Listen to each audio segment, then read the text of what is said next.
Assalamualaikum warahmatullahi wabarakatuh. Perkenalkan, nama saya Rika Kania, kelas SD 19D, program studi Pendidikan Guru Sekolah Dasar, Universitas Buana Perjuangan Karawang. Di sini saya akan melengkapi tugas UTS dari Bapak Andes Safarandes Asmara, Master Pendidikan. Teman-teman, di sini saya akan menjelaskan tentang metode kontekstual dan macam-macam teknik dalam pembelajaran. Apa sih metode kontekstual itu? Metode kontekstual adalah suatu proses pendidikan yang holistik dan bertujuan memotivasi siswa untuk memahami makna materi pembelajaran yang dipelajarinya dengan mengkaitkan materi kepada kehidupan mereka sehari-hari, sehingga siswa memiliki kemampuan atau pengetahuan yang secara fleksibel dapat diterapkan dari satu permasalahan atau konteks yang lainnya. Contohnya, di sini kita biasa membeli sesuatu. Nina mempunyai uang sejumlah 10.000 untuk jajan di sekolah. Setibanya di sekolah, ia membeli air minum dengan harga 2.000 dan membeli satu buah roti dengan harga 2.000. Berapakah sisa uang Nina? Seperti itu ya teman-teman. Nah, teman-teman tinggal jumlahkan uang yang dipunyai Nina itu awalnya 10.000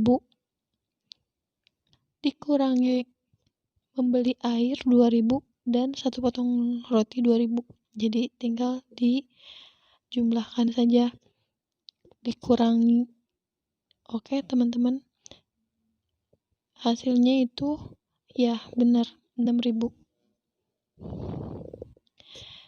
Yang kedua, apakah bisa metode kontekstual ini kita gunakan dalam pembelajaran?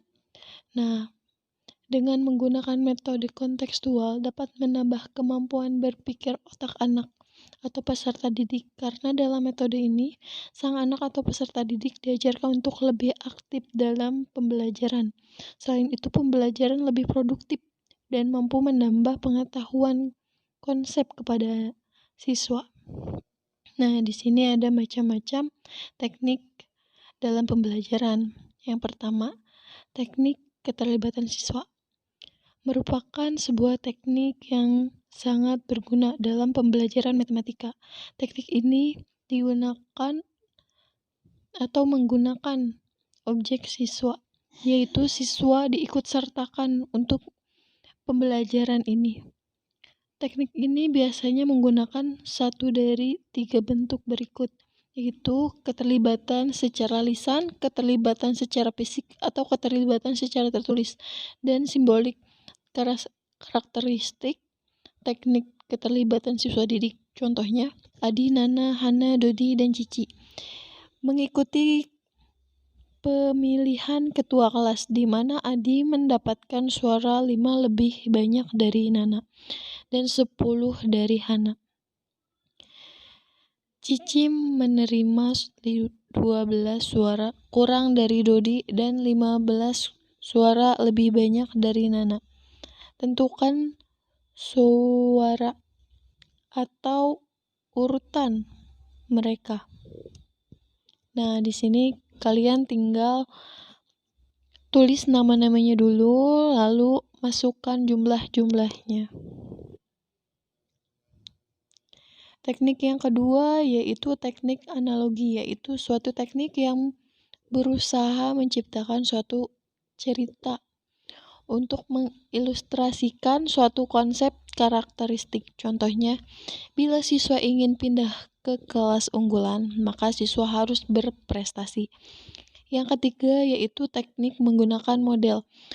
Metode ini merupakan salah satu metode yang sering digunakan oleh pendidik kepada peserta didik agar peserta didik tidak bosan saat belajar.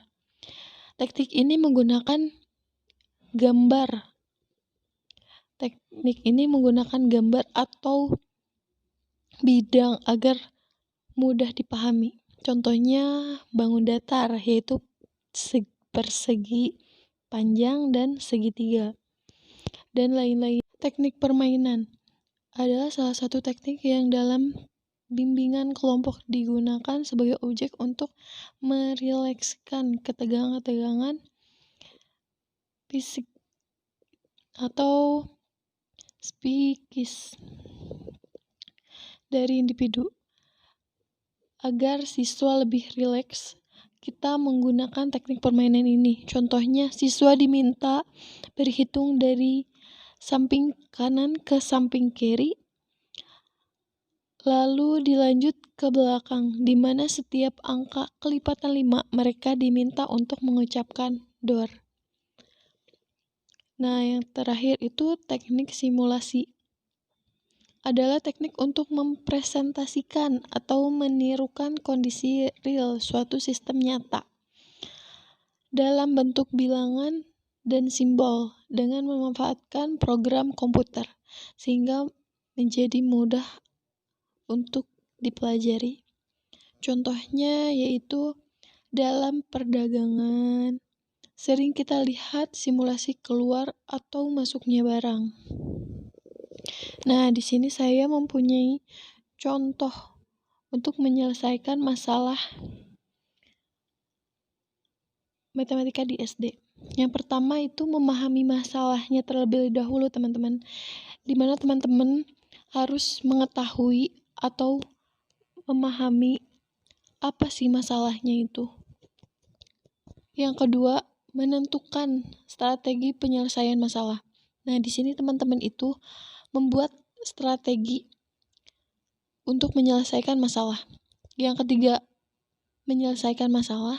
Dan yang terakhir, memeriksa kembali apakah penyelesaian masalah ini bisa kita gunakan dari pertama sampai akhir. Sekian dari saya, kurang dan lebihnya mohon maaf. Wassalamualaikum warahmatullahi wabarakatuh.